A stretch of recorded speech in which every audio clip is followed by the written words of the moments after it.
Hey guys, this is Preeti. Welcome back to my channel. दोस्तों, आज हम बात करने वाले हैं एक 2024 रिलीज्ड हॉलीवुड मिस्ट्री थ्रिलर के बारे में जिसका नाम है the man in the guest house.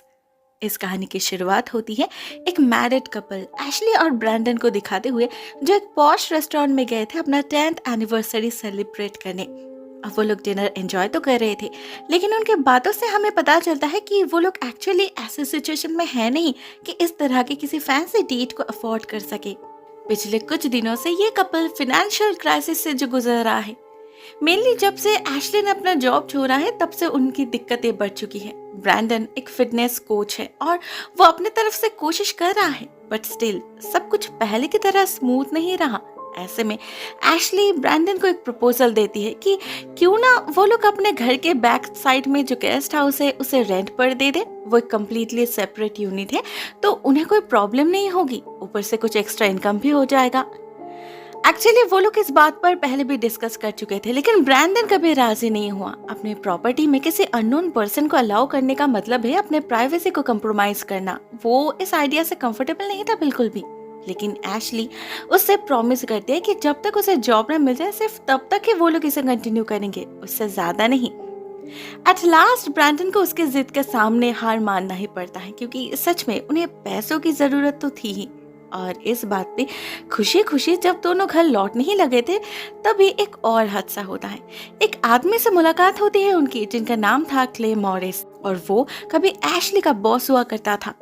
Clay बहुत ही चीयरफुली ग्रीट करता है एशली को और उसे कंपनी में वापस ज्वाइन करने का ऑफर भी देता है, लेकिन न जाने क्यों एशली उनके मुंह पर ना कर देती है। एक्सक्यूज देती है कि वो लोग अभी अपने गेस्ट हाउस को रेंट पर देने की सोच रहे हैं तो उसी रेनोवेशन में बिजी है वो, जबकि ये बात वो भी भली भांति जानती थी कि ये एक टेम्पररी सोल्यूशन है, जॉब तो उसे अभी भी ढूंढना है। दूसरी तरफ ब्रैंडन जो सब कुछ सुन रहा था वो समझ नहीं पाता एशली को इस क्ले के ऑफिस में जॉब करने से क्या दिक्कत है, स्पेशली जब बॉस खुद इतना अप्रिशिएट कर रहा हो उसे। हाँ, एशली ने एक बार कहा था कि उस जॉब में उसे बहुत सफोकेटेड फील होता है, तो ब्रैंडन ने भी उसे सपोर्ट किया। आफ्टर ऑल उसके लिए एशली का खुश रहना ही सबसे ज्यादा इम्पोर्टेंट जो है। इनफैक्ट मिली उसी को खुश करने के लिए ही तो अगले दिन ब्रैंडन अपने गेस्ट हाउस को रेनोवेट करने में उसकी मदद भी करता है। वो लोग हमेशा से इस जगह को as a store room use करते आ रहे हैं, तो अंदर की हालत बहुत खराब थी, फिर भी दोनों मिलकर संभाल लेते हैं किसी तरह, और 2 दिन के अंदर ही सारा सेटअप कंप्लीट करके वेबसाइट पे पिक्चर भी अपलोड कर देते हैं। और इस प्रोसेस में उनकी मदद करती है शेली, एशली की बेस्ट फ्रेंड। उन्हें एप्लीकेशन तो मिला था कई लोगों से, लेकिन उन्हें सबसे ज्यादा पसंद आता है डैन नाम का एक लड़का, डैन हैंसन। वो एक स्टूडेंट था, अकेले रहने वाला था और सिर्फ उसे ही लॉन्ग टर्म रेंटल चाहिए था, विच मीन्स फिक्स्ड इनकम। तो एशली उसे ही मिलने बुलाती है एंड थैंकफुली डैन को पहली नजर में ही उनका घर पसंद भी आ जाता है। इनफैक्ट वो तो एक हफ्ते के अंदर शिफ्ट भी कर जाता है। अब इससे ब्रैंडन एंड एशली दोनों ही बहुत खुश हो जाते हैं, क्योंकि उनका बजट इशू काफी हद तक सॉल्व हो चुका था। Ashley without any pressure job के लिए इंटरव्यूज दे पा रही थी, उधर ब्रैंडन भी बेझिझक अपनी जरूरत की चीजें खरीद पा रहा था। बहुत स्मूथ हो चुकी थी उनकी लाइफ। लेकिन इसी बीच एशली डैन के बारे में कुछ रैंडम चीजें नोटिस करने लगती है जो बेसिकली हार्मफुल तो नहीं थे लेकिन वियर्ड जरूर थे। जैसे उसका एक बहुत बड़ा बैड हैबिट था कभी भी कहीं भी टपक पड़ना, और कभी कभी तो वो कुछ अननेसेसरी मदद भी कर देता था। जैसे एक दिन ब्रैंडन को मैसेज आता है कि उनका एक पैकेज डिलीवर हुआ है। वो तब जिम में था, इसलिए वो एशली को कॉल करके पूछता है, लेकिन एशली को वो कहीं दिखाई नहीं देता। तभी पता नहीं कहाँ से डैन टपक पड़ता है और कहता है वो पैकेज उसके पास है, कहीं चोरी ना हो जाए इसलिए उसने संभाल कर रख दिया है। अब इसकी कोई जरूरत नहीं थी। एशली को बहुत ही अजीब लगती है ये बात। वो समझ नहीं पाती क्या डैन ये सब इंटेंशनली कर रहा है, फोर्सफुली उनसे दोस्ती करने के लिए कर रहा है। रात में जब एशली ब्रैंडन से सब कुछ शेयर करती है तो ब्रैंडन भी यही कहता है, और साथ में ये भी कि उसने नोटिस किया है कि डैन सोशली थोड़ा सा ऑकवर्ड है, शायद उसके साथ दोस्त भी नहीं होंगे, मे बी इसीलिए वो उनसे घुल मिलने की कोशिश कर रहा है। बेचारे पर दया आता है ब्रैंडन को। पर्सनली उसे डैन से कोई प्रॉब्लम नहीं थी, तो वो एक प्लान बनाता है कि क्यों ना वो नेक्स्ट वीकेंड पर अपने घर में गेट टुगेदर अरेंज करे और उसे इनवाइट करे। वहाँ शैली भी होगी तो होपफुली उसे एक और दोस्त भी मिल जाएगा। एशली मना नहीं करती क्योंकि उसे पता था शेली को डैन पसंद है। उसी ने तो चूज किया था डैन को। तो इस मुलाकात के जरिए अगर वो लोग एक दूसरे के करीब आ पाए तो उससे ज्यादा खुश और कोई नहीं होगा। लेकिन जिसके लिए इतना कुछ, क्या वो डिजर्व करता था ये सब? शायद नहीं, क्योंकि डैन खुद को उनके सामने जैसे प्रेजेंट करता है उसका रियलिटी तो वैसा है ही नहीं। अगले सीन में ही हमें उसका सबूत भी मिल जाता है जब हम डैन को देखते हैं अपने घर में किसी से फोन पर बात करते हुए। वो किसी को इस घर की खबर दे रहा था, साथ में बार बार उसे ये भी यकीन दिला रहा था कि उसे याद है वो यहाँ क्यों आया है। मतलब इस घर में आने के पीछे उसका कोई हिडन एजेंडा है, और वो इतने क्रिप्टिकली किससे बात कर रहा है? सवाल तो बहुत सारे थे, लेकिन इनका जवाब हमें तुरंत नहीं मिलता। ना ब्रैंडन और एशली को पता चलता है कि उनके पीठ पीछे ये बंदा क्या गुल खिला रहा है। बेचारे वो तो अच्छे मन से उसे अपनाना चाहते थे और उसी हिसाब से गेट टुगेदर के रात उसे अपने घर में वेलकम भी करते हैं। अब डैन के मन में क्या चल रहा था वो तो सिर्फ उसे ही पता था, लेकिन सबके सामने वो बिल्कुल नॉर्मली बिहेव करता है, वहीं उसका एक्स्ट्रा फ्रेंडली तरीके से। इनफैक्ट उस रात एशली जब कहती है कि उससे एक इम्पोर्टेंट सब्जी छूट गया है जिसके बिना डिनर रेडी हो ही नहीं सकता, तो वो खुद बाजार जाता है और वो सब्जी लेकर आता है। आप एक इतने हेल्पफुल बंदे पर कोई कैसे शक कर सकता था? उल्टा सभी तो बहुत अप्रिशिएट करते हैं उसे। और रही बात शेली की, तो वो तो उस पर ऑलरेडी फिदा हो चुकी थी। तो रात में घर लौटते वक्त जब डैन उसे डेट पर जाने के लिए पूछता है, वो तो खुशी से उछल उठती है। वो शाम सच में बहुत एंजॉय करते हैं सभी मिलकर। एक काइंड ऑफ फ्रेंडशिप फॉर्म होने लगी थी सबके बीच। मगर अगले ही दिन कुछ ऐसा हो जाता है जिससे एशली का अनकंफर्टेबलनेस फिर से लौट आता है। फिर से एक बार उसे यकीन हो जाता है कि डैन सिर्फ वियर्ड ही नहीं है, बल्कि वो तो ओपनली लोगों के पर्सनल लाइफ में इंटरफेयर भी करता है। एक्चुअली उस दिन जब एशली घर के सामने गार्डनिंग कर रही थी, तब अचानक ही डैन आकर उससे रैंडम सवाल पूछने लगता है, जैसे एशली और ब्रैंडन कब से एक साथ है, क्या वो बोर फील नहीं करते, क्या उसने कभी किसी और पार्टनर के बारे में नहीं सोचा, एक्सेट्रा एक्सेट्रा। धीरे धीरे ये सवाल कुछ ज्यादा ही पर्सनल होने लगे थे, जिससे एशली का ऑकवर्डनेस भी बढ़ने लगा था। बट एट लास्ट डैन तो हद ही पार कर देता है। वो एशली से पूछ बैठता है उनका कॉन्जुगल लाइफ कैसे चल रहा है, वो दोनों सेक्सुअली कंपैटिबल है या नहीं। इसे सुनकर एशली और वहां रुक नहीं पाती, बहाना बनाकर घर के अंदर भाग जाती है। मगर डैन को तो कोई फर्क ही नहीं पड़ता। वो बहुत ही वियर्डली स्माइल करता है और एक बकेट में मिट्टी भरकर घर के पीछे ले जाता है। उसके बाद एक पाइप के अंदर डाल देता है वो सारी मिट्टी, जिससे वो पाइप जैम हो जाए। अब ये किस चीज का पाइप है वो तो हमें नहीं पता, लेकिन श्योरली इस बंदे को पता है और उसने जानबूझकर ही ऐसा किया है। कुछ तो चल रहा था उसके दिमाग में। एटलीस्ट उसके फेस पर जो इविल स्माइल था वो उसी तरफ इशारा कर रहा था। उधर इस सबसे अनजान एशली तब शेली से बात करने में बिजी थी। वो उससे पूछती है कि कल रात क्या उसने डैन में अनयूजुअल कुछ नोटिस किया, लेकिन शेली तब तक डैन को लेकर इतना इन्फैचुएटेड हो चुकी थी कि उसे कुछ सूझा ही नहीं। उसे लगा एशली ओवर रिएक्ट कर रही है। उधर एशली भी उसका डेट खराब करना नहीं चाहती थी, इसलिए वो भी चुप ही रहती है। रात में ब्रैंडन के घर आने पर सब कुछ उससे शेयर करती है एशली, जिसे सुनकर ब्रैंडन को लगता है डैन शायद उसके साथ फ्लर्ट करने की कोशिश कर रहा होगा। लेकिन बात कुछ और ही थी जो सिर्फ एशली रियलाइज कर पा रही थी, मगर किसी को समझा नहीं पा रही थी वो। और ठीक इसी पॉइंट पे एक और चीज भी नोटिस करती है वो, कि उनका वाटर हीटर काम नहीं कर रहा। तो ब्रैंडन को उनके कन्वर्सेशन के बीच ही उसे चेक करने जाना पड़ता है और वो देखता है समहाउ हीटर का मेन स्विच ऑफ हो चुका है। वो उसे ठीक करके जल्दी वापस तो आ जाता है, लेकिन उनका कन्वर्सेशन और कंप्लीट नहीं होता। एशली और बात को खींचती नहीं। मे बी उसे भी लगने लगा था कि वो ओवर रिएक्ट कर रही है, लेकिन उसे तो पता ही नहीं था कि डैन इन रियलिटी उसके सोच से भी ज्यादा इविल है। उसी रात हम उसे पार्कर कंसल्टेंसी में कॉल करके किसी से बात करती हुए सुन पाते हैं। वैसे ये वही फार्म था जहां एशली ने रिसेंटली इंटरव्यू दिया था। अब वहां डैन किससे बात करता है, क्या बात करता है, वो तो हम सुन नहीं पाते, लेकिन उसका इंटेंशन बिल्कुल भी सही नहीं लग रहा था। उधर अगले दिन हम शेली और डैन को देखते हैं उसी रेस्टोरेंट में डेट पर जाते हुए जहां एशली और ब्रैंडन गए थे। ये काफी प्राइसी रेस्टोरेंट था जहां फर्स्ट डेट पर ले जाने का मतलब है बंदा काफी रिच है। तो शेली तो इम्प्रेस्ड हो चुकी थी, लेकिन यहाँ पर भी डैन सिर्फ एशली और ब्रैंडन को लेकर ही बात करने लगता है। उनके बारे में, उनके पर्सनल लाइफ के बारे में जानने का कुछ ज्यादा ही इंटरेस्ट था उसे। साथ में इसी पॉइंट पे वो एशली के बारे में क्रिप्टिक रिमार्क भी करता है कि वो काइंड ऑफ फ्लर्टी है, जो कि सरासर झूठ था। शेली भी इनिशियली यकीन तो नहीं कर पाती, लेकिन अपने दिमाग से कम्प्लीटली बात को निकाल भी नहीं पाती वो। और एग्जैक्टली यही तो डैन चाहता था। उसके साथ एशली का रिश्ता खराब करना जो उसने कर दिया था। दूसरी तरफ उसी दिन वो ब्रैंडन के जिम में भी जाकर हाजिर हो जाता है। कहता है उसे मसल बनाना है, लेकिन उसका असली इंटेंशन तो ब्रैंडन पर नजर रखना था। वो ये भी देखना चाहता था कि उसके किसी क्लाइंट के साथ चक्कर तो नहीं चल रहा। साथ में वो उसके लिए कुछ क्रिप्टिक मैसेजेस भी छोड़ता है कि लड़कियों का कोई भरोसा नहीं, वो कभी भी पलट सकते हैं और उन्हें धोखा दे सकते हैं। मगर ये बात उसने ब्रैंडन से क्यों कहा? क्या उसका इशारा एशली की तरफ था? ब्रैंडन समझ नहीं पाता इस चीज को, तो वो सिंपली उसे इग्नोर करता है। उधर उसी दिन शाम को एशली का कॉल आता है पार्कर कंसल्टेंसी से। वो इस कॉल के लिए बेसब्री से इंतजार कर रही थी क्योंकि उसे पूरा यकीन था ये नौकरी उसे मिलेगी ही।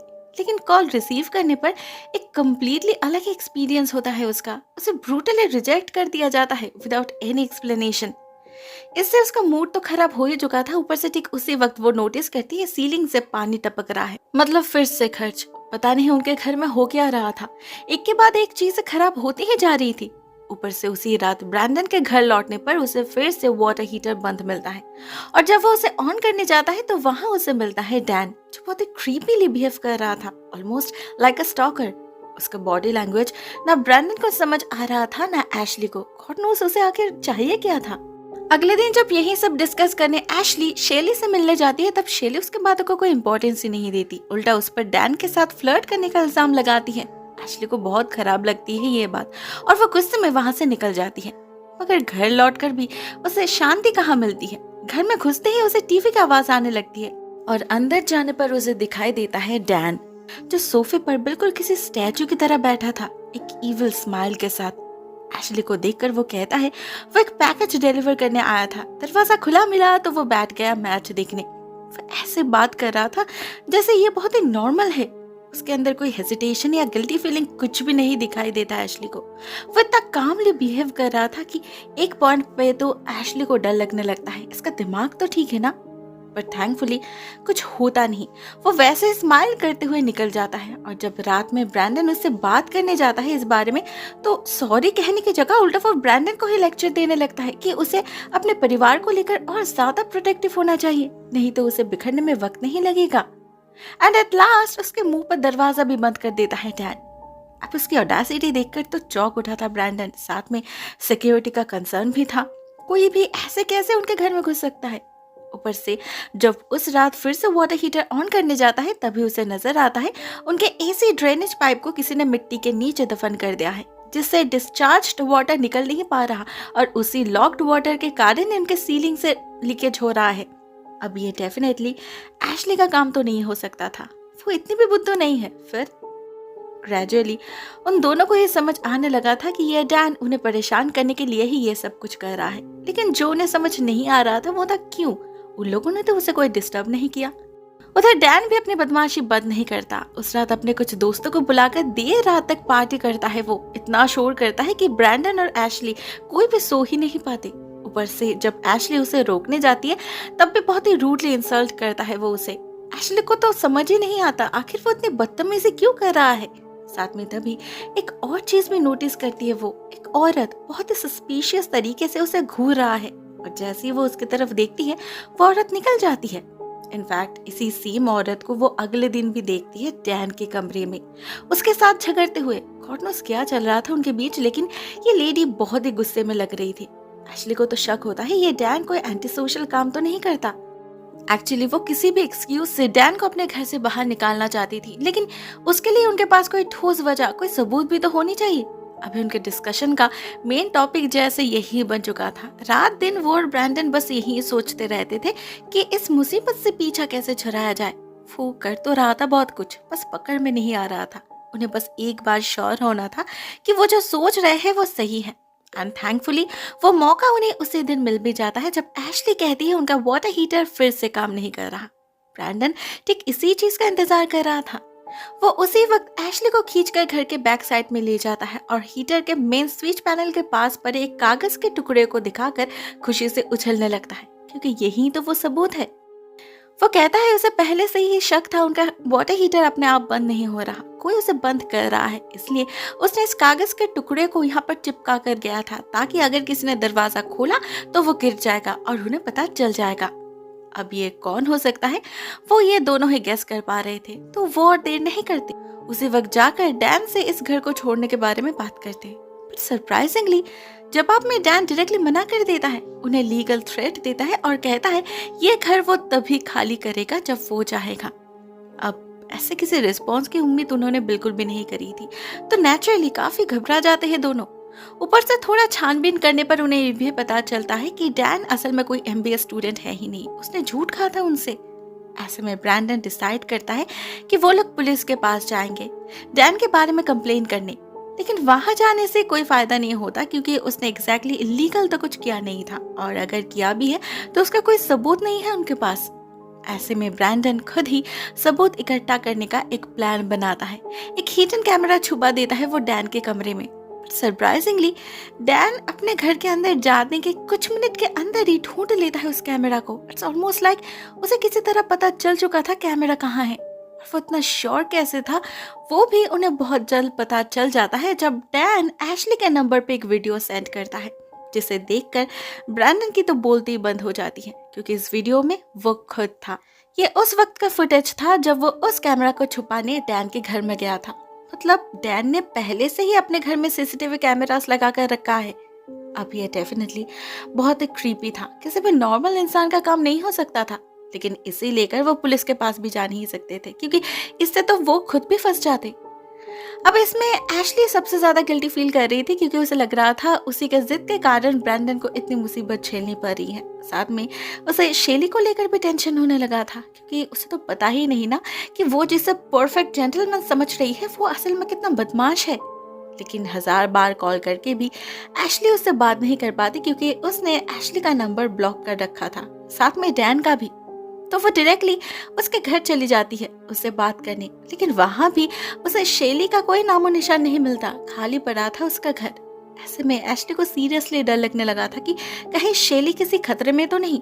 तो वो उसके माँ को कॉल करती है और उसे पता चलता है उनसे तो वो रेगुलर कांटेक्ट में है, इवन कल रात भी बात हुई है उनसे। तो वो एशली के साथ ऐसा क्यों कर रही है, क्यों इग्नोर कर रही है उसे, इतना क्या गुस्सा। एशली को बात कुछ हजम नहीं होती।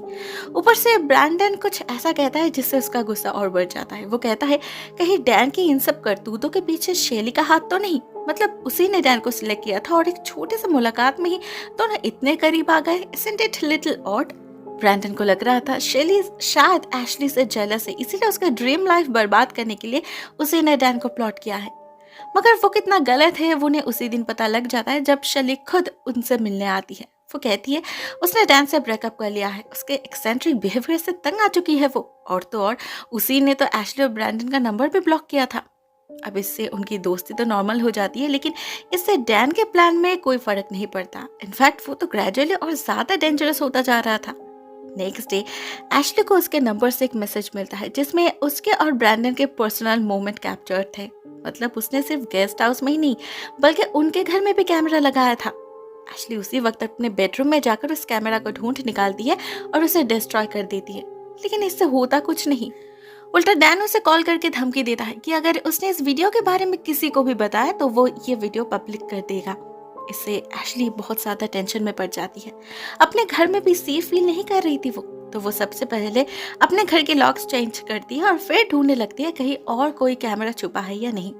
उधर उसी दिन फिर से एशली को वो व्हाइट कार दिखती है अपने घर के बाहर, तो वो उसका पीछा करने लगती है। पता चलता है उसको चलाने वाली का नाम है मिर्ना हैंसन और वो डैन की माँ है। लेकिन जब एशली उन्हें उनके बेटे के बारे में कंप्लेन करती है वो यकीन ही नहीं करती। एशली फिर से कहती है क्या वो श्योर है डैन नॉर्मल है, उसमें कोई प्रॉब्लम नहीं। तब मिर्ना कहती है उनका बेटा वैसे तो बहुत अच्छा है, लेकिन उनके और उनके पति के डिवोर्स के वक्त बहुत स्ट्रेस पड़ा था उस पर, इसीलिए मेंटली थोड़ा डिस्टर्ब है वो। एक्चुअली डिवोर्स के पहले कुछ दिन बहुत ही हार्श था उनके लिए।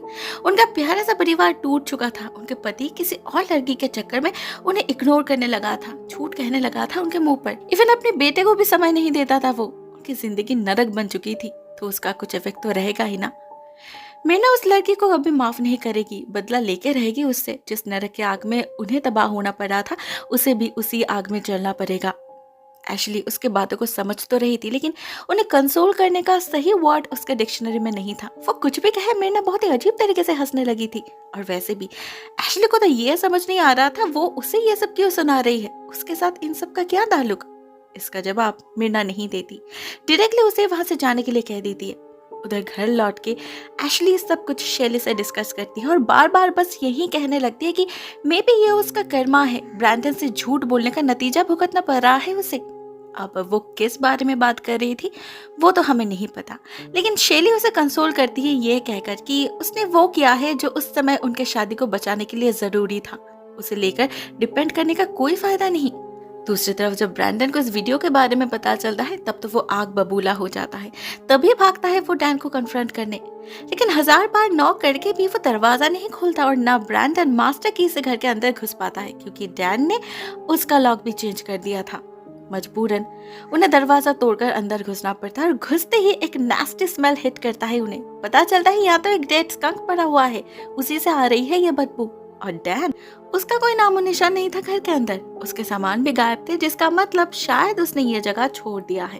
फाइनली एटलीस्ट कुछ तो अच्छा हुआ ना उनके साथ। इसी से खुश हो जाते हैं एशली और ब्रैंडन और जल्दी से साफ सफाई करके अपने घर लौट जाते हैं चैन की नींद सोने। मगर उससे पहले डैन और एक बॉम्ब डाल देता है। ब्रैंडन को मैसेज भेजता है, एशली से पूछो उसका इंटरव्यू कैसा गया। अब पहले तो एशली कुछ समझ नहीं पाती, फिर अचानक उसे याद आता है अरे उसने तो पार्कर कंसल्टेंसी के बारे में एक बार डैन से जिक्र करी थी क्योंकि वो श्योर थी ये जॉब उसे मिलेगी, जो उसे मिली नहीं। मतलब जरूर इस डैन ने ही कोई घोटाला किया होगा, पक्का जरूर कुछ मिस इन्फॉर्मेशन प्रोवाइड किया होगा उन्हें एशली के खिलाफ, तभी तो उस एचआर ने उसे इतनी रूडली रिजेक्ट कर दिया। अब ये तो फिर भी ठीक था, लेकिन इसके बाद जो बॉम्ब डैन डालता है वो काफी स्ट्रॉन्ग था। वो ब्रैंडन से कहता है अपनी बीवी से पूछो क्ले मॉरिस के साथ उसका अफेयर कैसा रहा। अब ये सवाल ही ऐसा था कि ब्रैंडन इसे झुटला नहीं पाता। वो डायरेक्टली सवाल पूछता है एशली से और उसके आंखों में नमी देखकर वो समझ जाता है ये बात सच है, लेकिन वो यकीन करना नहीं चाहता था, इसलिए वो बार बार एशली से पूछता रहता है उसे एक वजह देने के लिए। हो सकता है क्ले ने उसे फोर्स किया हो, मे बी किसी तरह उसे ब्लैकमेल किया हो, या मे बी एशली मजबूर थी, लेकिन इनमें से कुछ भी सच नहीं था। बहुत ही सिंपल थी, एशली अपने मर्जी से इंटीमेट हुई थी उनके साथ क्योंकि वो बहुत ही ज्यादा फ्रस्ट्रेटेड हो चुकी थी। ब्रैंडन उस समय अपने करियर को लेकर इतना बिजी हो गया था कि उसे बिल्कुल भी वक्त नहीं दे पाता था वो, और एशली को बार बार यही लगता रहता था कि जिम में इतने सारे खूबसूरत लड़कियां हैं, जरूर किसी के साथ उसका चक्कर चल रहा होगा, जरूर ब्रैंडन के नजरों में वो और अट्रैक्टिव नहीं रही। रोज अपने आप से लड़ते लड़ते कंप्लीटली फेडअप हो चुकी थी वो, ब्रैंडन को छोड़ भी नहीं पा रही थी और उसके साथ रहना भी इक्वली पेनफुल हो चुका था उसके लिए। ऐसे में क्ले जब उसके साथ सिंपैथाइज करने लगा वो और खुद को संभाल नहीं पाई, मगर बहुत जल्द उसे अपने गलती का एहसास भी हो गया, इसीलिए तो उसने वो नौकरी छोड़ दी। हाँ थोड़ा टाइम लगा, लेकिन उसने उस ट्रैप से खुद को निकाल लिया। मगर क्या एक्सप्लेनेशन ब्रैंडन के लिए इनफ था? शायद नहीं, क्योंकि कुछ भी करके इनफिडेलिटी को जस्टिफाई किया नहीं जा सकता। ये एशली का चॉइस था, ऊपर से उसने कभी उससे कन्फेस भी नहीं किया, ये भी तो एक चीटिंग ही हुआ ना। ब्रैंडन को और हिम्मत नहीं होती वहां रुकने की, वो अपनी गाड़ी लेकर निकल जाता है। इधर एशली को लगने लगता है जरूर शैली ने ही डैन से इस अफेयर के बारे में कहा होगा, क्योंकि सिर्फ उसे ही पता था यह राज। तो वो उसे कॉल करके बहुत भला बुरा कहती है, मगर शैली डिनाई करती है सब कुछ। वो तो इवन उसके घर भी चली आती है उसे यकीन दिलाने कि उसने कभी एशली का सीक्रेट किसी से शेयर नहीं किया। हाँ डैन उनके बारे में जानना चाहता था, मगर उसने हमेशा यही कहा है कि वो लोग एक सॉलिड कपल है, उनके प्यार को कभी किसी की नजर ना लगे। लेकिन नजर तो लग चुकी थी ना, और नजर कब उतरेगा, ब्रैंडन कभी उसे माफ कर पाएगा भी या नहीं, एशली को कोई आइडिया नहीं था। वो बेचारी रोते रोते सो जाती है और शैली भी उसे छोड़कर जा नहीं पाती। उसे भी यही सवाल खाया जा रहा था कि डैन को कैसे पता। अब उसे तो पता नहीं चलता, लेकिन हमें अगले सीन में इसका जवाब मिल जाता है जब हम मिर्ना को देखते हैं क्ले के घर में हल्ला बोलते हुए। मतलब मिर्ना ही उसकी एक्स वाइफ है, उसका असली नाम मिर्ना मॉरिस है, हैंसन तो उसका मेडन टाइटल है। उस दिन उसने जो कहानी बताई थी एशली को, वो उसके और क्ले के डिवोर्स के बारे में ही था। मतलब डैन का ये हाल उसी डिवोर्स का नतीजा है, तभी तो वो इतनी नफरत करता है एशली से। पूरी प्लानिंग के साथ ही उसकी जिंदगी तबाह करने पर उतरा हुआ है वो, जिसमें मास्टरमाइंड डेफिनेटली मिर्ना का ही है। उसी के कहने पर तो डैन ब्रैंडन और एशली के गेस्ट हाउस को रेंट पर लिया था, अपने माँ का मेडन टाइटल यूज करके फॉर्म फिलअप किया था ताकि एशली को कोई शक ना हो। उसका असली नाम तो डैन मॉरिस है। फिर मिर्ना के ही कहने पर उसने उससे दोस्ती करी और गेट टुगेदर के रात चोरी छुपे उनके मेन गेट की चाबी भी कॉपी कर ली। फिर उनके एब्सेंस में घर में घुसकर कैमरा फिट करना, ये भी शायद मिर्ना का ही आइडिया था। एशली ने जैसे उसका प्राइवेट लाइफ इन्वेट किया था, ये उसी का बदला था। साथ में डैन के उल्टे सीधे सवाल तो थे ही, जो असल में एशली का गिल्टी फीलिंग उसके कॉन्शियंस को पोक करने के लिए था। लेकिन क्या सिर्फ उसे परेशान करके ही शांति मिलेगी उन्हें? नहीं, अभी तो क्लाइमैक्स बाकी था, जिसमें हम डैन को देखते हैं चोरी छुपे एशली के कमरे में एंटर करते हुए। उसका इरादा उसे किडनैप करने का था। उधर क्ले भी शायद ऐसा ही कुछ गैस किया था, इसीलिए वो एशली को मैसेज भेजता है सावधान रहने के लिए। लेकिन तब तक डैन ने हमला कर दिया था एशली पर। उसे हॉस्टेज बनाकर घर से बाहर ले जाने की कोशिश कर रहा था वो, लेकिन शेली की वजह से वो सक्सेसफुल नहीं हो पाता। शेली उसके माथे पर एक वास तोड़ देती है, जिसकी वजह से कुछ देर के लिए उसके प्लान में रुकावट पैदा हो जाती है। लेकिन डैन भी हार मानने वालों में से नहीं था। बदले के आग में जल रहा था वो, तो वो एक धक्के में शेली को गिरा देता है, जिससे टेबल पर उसका माथा पटक जाता है और वो वहीं पर बेहोश होकर गिर जाती है। उधर ये सब देखकर एशली तो पैनिक करने लगी थी। अपने दोस्त को छोड़कर वो भाग भी नहीं पाती। और इसी बीच घर में 2 लोगों की एंट्री हो जाती है। एक थी मिर्ना, दूसरा था ब्रैंडन। वो लौट आया था, लेकिन सामने का नजारा देखकर कुछ भी समझ नहीं पा रहा था वो। उधर मिर्ना भी कंटिन्यूअसली डैन को इंस्टिगेट करती जा रही थी एशली का गला काट डालने के लिए। ऐसे में एशली बहुत मुश्किल से ब्रैंडन को सब समझाती है और ब्रैंडन कोशिश करने लगता है मिर्ना को शांत करने की। वो उसकी हालत समझ पा रहा था, आखिरकार वो भी तो चीटेड हुआ था ना। लेकिन मिर्ना भी अपने जिद से कदम पीछे नहीं लेती। इनफैक्ट जब वो देखती है डैन से उसका काम नहीं होगा, तो वो खुद ही झपट पड़ती है एशली पर और डैन से चाकू छीनकर उस पर वार करने की कोशिश करने लगती है। लेकिन इससे होता ये कि हड़बड़ी में डैन अपने माँ के सीने पर ही चाकू भोंक देता है। वहीं पर मौत हो जाती है उसकी। इससे डैन एशली को छोड़कर भागता है अपने माँ के पास और एशली को छुटकारा मिल जाता है। फाइनली पुलिस बुलाई जाती है और डैन बहुत ही इजीली सब कुछ कन्फेस भी कर देता है। आखिरकार सबको वही मिलता है जो वो डिजर्व करते हैं। And at the ending scene हम एशली और ब्रैंडन को देखते हैं फिर से अपने लाइफ को रिस्टार्ट करते हुए। उनके बीच का सारा मिसअंडरस्टैंडिंग खत्म हो चुका था, इस प्रॉमिस के साथ कि इन फ्यूचर वो लोग कभी एक दूसरे से कुछ भी नहीं छुपाएंगे, हर सिचुएशन में साथ देंगे एक दूसरे का और फालतू का शक तो बिल्कुल भी नहीं करेंगे। आखिर ऐसे ही तो वो एक हैप्पीली मैरिड कपल बने रह पाएंगे ना। The end. दोस्तों, ये कहानी यहीं पर एंड हो जाती है। आई होप आपको ये कहानी पसंद आई होगी। कमेंट सेक्शन में अपनी थॉट्स शेयर जरूर करना। आज के लिए बस इतना ही दोस्तों। Thank you so much for watching this video. बहुत जल्द मिलते हैं किसी अन्य वीडियो के साथ। तब तक के लिए टेक केयर, टाटा।